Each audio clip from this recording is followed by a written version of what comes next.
Hey y'all, it's Alicia and welcome back to Alicia's Crafty Hoplop.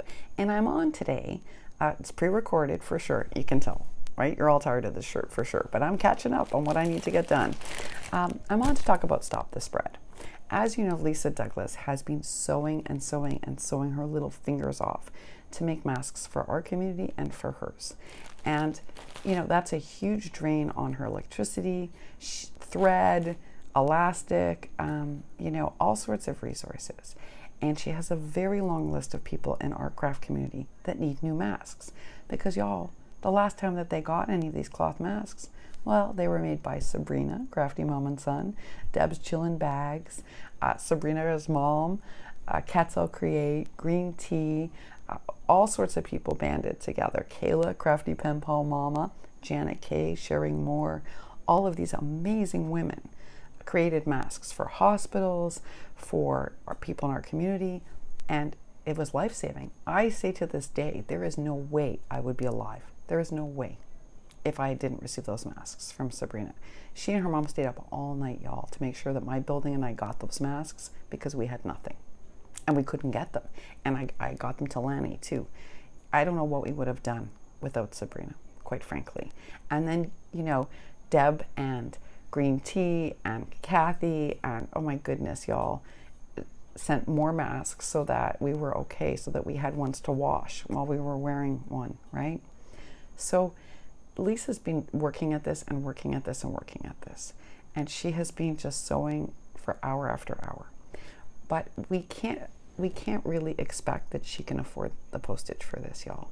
It just would be too costly. Our list of mask need is huge because really no one's had to replace their masks since all those wonderful women made them for us. That's how well made they were. Now we're in phase 2. We need some new masks. And now we know we need more masks than we thought we did because, well, this is a little more contagious than we anticipated. So I wanted to find out what it would cost. I asked Lisa what the cost of mailing them all it would be, but that's a huge budget projection to do. So the other night, Janice, Jelly Bean Junction, my gal, helped me out. Now I have a postal scale, but mine's a bit off. There are times where I go and it's off by an ounce, and you can't afford to be off by an ounce when you're talking about postage. But Janice's is accurate, and she does click and ship like all the time from home.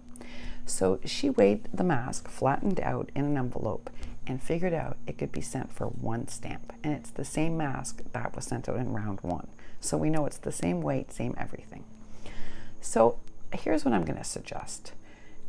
If you are on the list for masks, and there are so many of you on that list, and you can afford to send Lisa Douglas 2 stamps, that'll cover the postage for her to mail you back a mask. And if you're asking or you're in need of 2 masks, then send 2 stamps, right? So that she can put them, because I'm not sure what happens when you put 2 in and how it alters it, but we know that 1 can go in each envelope. And that's what I'm asking, if you can afford to do it. I'm going to send her some extra stamps, and I'm going to call out to all angels who can afford to send Lisa some stamps for these masks to please do so. Because we definitely want to look after people in our community, and not everybody can afford the stamp. It's certainly an excellent deal because 2 stamps, y'all, is like $1, and even a mask at the Dollar Tree is $1, and the ones at Target are $4, and the ones Lisa makes are so much better, and they're fitted, y'all. I have zero puckering when I wear Lisa's mask. It's so well fitted. Her design is excellent. So you're getting a really great quality mask, and Lisa's done a lot of research, so she's layered it up properly. She's altered her design. That's why mine fits so perfectly.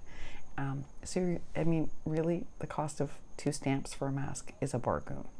But again, I am asking all angels, including myself, to send in some postage for those who can't afford right now the postage, and we understand that. But for those of you that can, and you're on the mask list, please send Lisa some postage. It's 1 stamp per mask, y'all. That's all it is. Thank you so much. I really appreciate it. I'll put a link down to Lisa's channel down below, and that way you can get in touch with her in case you need her mailing address to send her the stamps and to make the arrangements for your masks. A big thank you to Lisa Douglas for stopping the spread. You're like a one-woman show, stopping the spread. And, you know, it's nice that people are taking turns because, again, in round one, Sabrina and her mom stayed up all night sewing. And Sharing Moore worked her little fingers to the bone for the medical community. And so did Janet Kay, y'all. You know, I'm going to remind you, Janet Kay sent a ton of masks to New York medical workers when they had none. None. And Green Tea made me a special one about being autoimmune and to stay far away. Kathy Katzel Create made a ton and sent them out, not just to me, for Lanny and myself and our building, but to the broad community. So did Deb's Chillin' Bags. We are truly very blessed to have these ladies.